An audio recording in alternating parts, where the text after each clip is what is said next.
Mais uma vez aqui, trazendo novidades jurídicas atualizadas para vocês.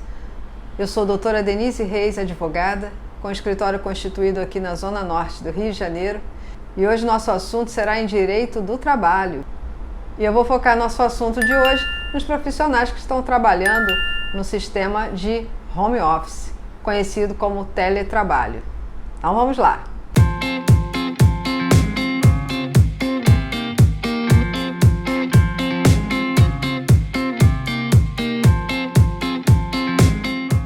E antes da gente iniciar nosso importante assunto de hoje, em direito do trabalho, eu não poderia deixar de comentar aqui a importância da nossa CLT.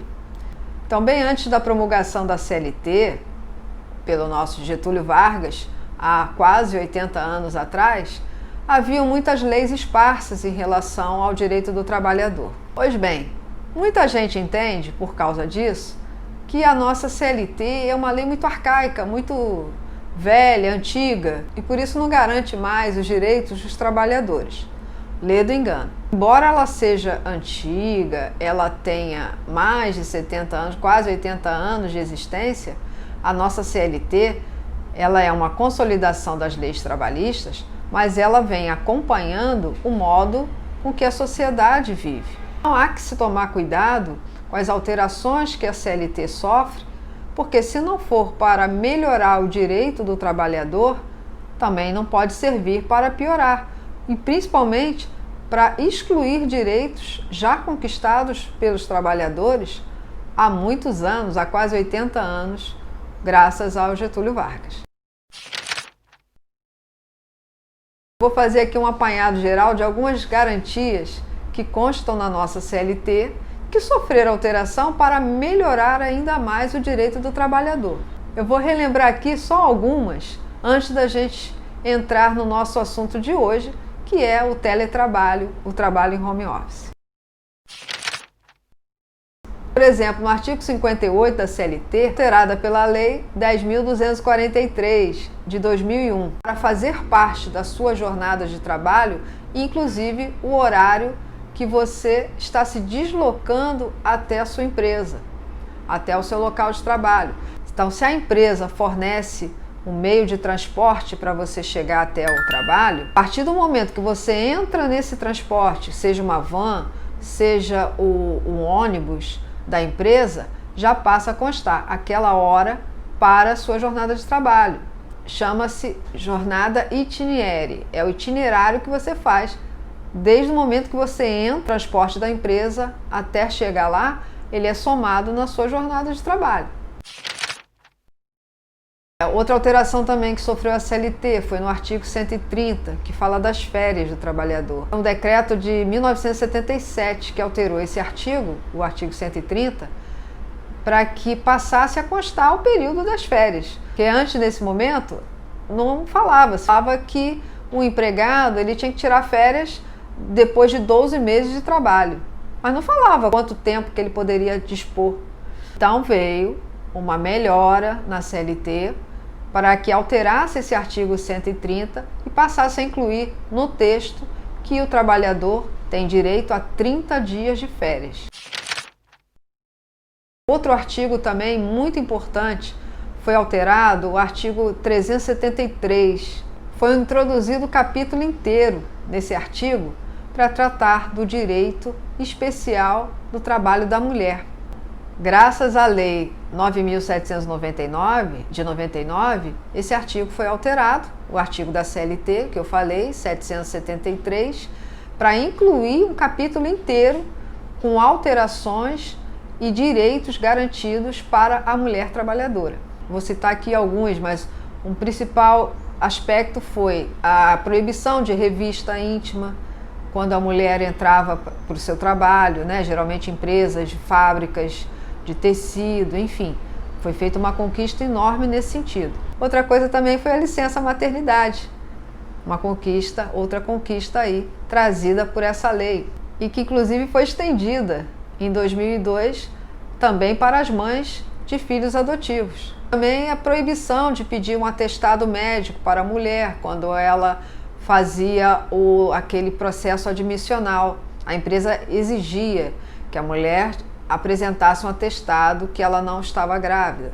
Isso é um absurdo. Eu estou trazendo esses aspectos soltos para vocês entenderem como é importante acompanhar a evolução que a nossa sociedade vive. E a CLT vem fazendo isso. São alterações importantes na lei para melhorar a relação de emprego e não para piorar, principalmente excluir direitos já conquistados. Um outro artigo também que sofreu alteração benéfica foi o artigo 457, mais conhecido como a Lei das Gorjetas. Foi em 2017, foi bem recente, vocês devem se recordar, que passou não só o garçom a ter o direito àqueles 10% cobrado lá na taxa do restaurante. Esses 10% ele passou a vincular para todos os funcionários. Então é dividido hoje para toda a equipe do restaurante, cozinheiros, faxineiros, o caixa. Então passou a vincular no salário desses profissionais como um todo. Outra coisa também importante dessa lei do garçom é a obrigatoriedade do patrão ter que assinar a carteira desse empregado, colocando não só o salário fixo dele, uma média de 12 meses de valores provenientes dessas gorjetas. Então, o que acontece? Num caso de uma rescisão imotivada, ou esse empregado ele é mandado embora sem justa causa, a renda desse salário, o trabalho dele, é um pouquinho maior, é mais robusto, porque não vai contemplar só o salário base dele, vai contemplar também a média de 12 valores aí atribuídos a essas gorjetas. Uma outra alteração que a CLT sofreu no seu artigo 6º, introduzida pela Lei 12.551 de 2011, versa sobre o teletrabalho, onde o trabalho à distância passa a ser considerado relação de emprego. Essa Lei 12.551, que eu citei aqui, ela é de 2011, mas foi onde originou a situação do trabalho à distância. Só que não foi muito bem usual. Muitas empresas ainda preferiram, acharam que colocar seus funcionários, ainda que não todos, mas colocando o trabalho à distância, seria prejudicial para a empresa e também era muito precário o serviço com que o trabalhador exercia uma atividade à distância. Então, o artigo 75 da CLT ele foi alterado para facilitar, para desburocratizar algumas situações para que a empresa, para o empregador, pudesse já colocar alguns funcionários trabalhando em teletrabalho, ou chamado home office. Eu vou ler para vocês o que diz esse artigo, para mais fácil compreensão. Vamos lá. Artigo 75C da CLT. A prestação de serviços na modalidade teletrabalho deverá constar expressamente do contrato individual de trabalho que especificará as atividades que serão realizadas pelo empregado. Pois bem, vocês viram aí que havia uma exigência para que todas as tarefas, todas as atribuições daquele funcionário ficasse expressamente registrado em um contrato.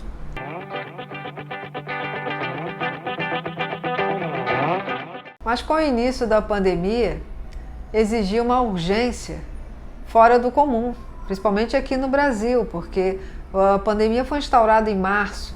Não se deu muito tempo para se organizar em relação a chamar empregados, para se fazer contratos de trabalho individual, enfim. Então esse artigo 75 da CLT, embora ele tenha sido criado para facilitar as coisas e impedir um pouco a burocracia, não adiantou. Então foi editada a medida provisória, em março desse ano, de número 927.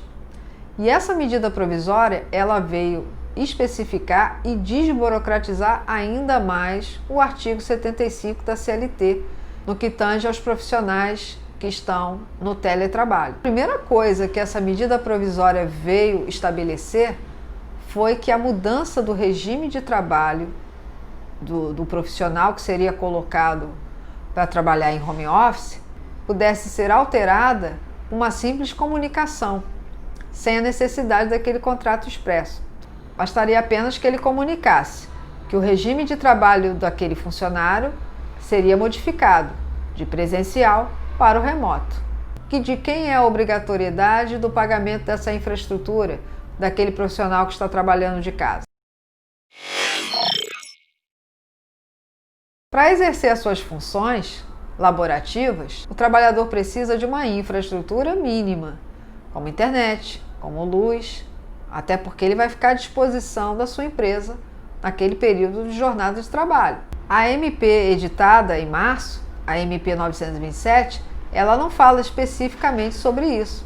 E geralmente as empresas, sejam elas de grande porte ou pequeno porte, elas fazem um sistema de comodato. Então, como a mudança do regime de trabalho partiu da empresa, nada mais justo que a empresa que arque com esses custos, com essa infraestrutura para colocar você trabalhando conforme antes, presencialmente, dentro da sua casa. Então, esses custos, quem tem que desembolsar é a empresa, é o empregador, e não você, porque você é a parte hipossuficiente nessa relação de trabalho. Outra dúvida importante, que eu acho que não seria nem dúvida, mas enfim, em relação ao Vale Transporte.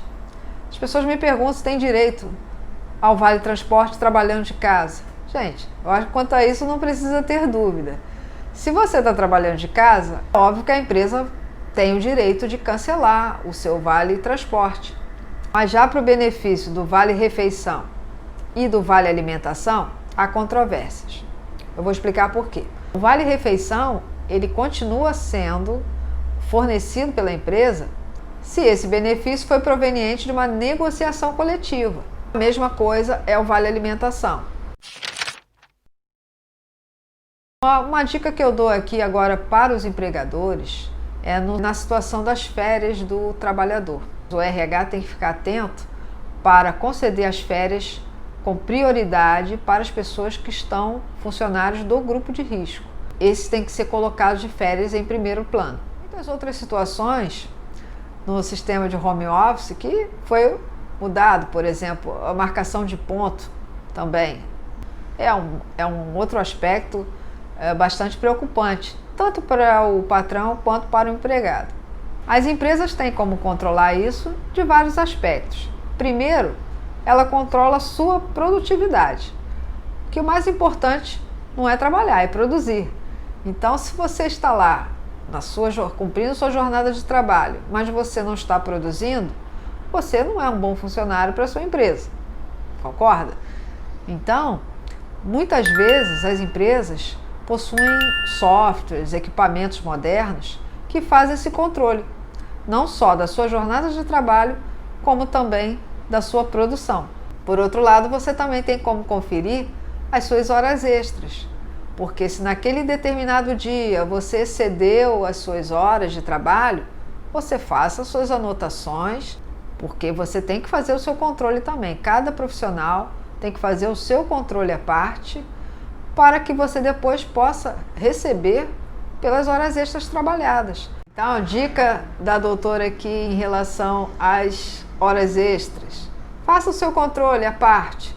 A organização é tudo para qualquer tipo de atividade. Você vai estar mostrando para a sua empresa que, além de você ser uma pessoa organizada, você também é sabedor dos seus direitos trabalhistas. E o empregado que ficar doente nesse período que está trabalhando em home office, a relação com licença saúde é a mesma, não muda.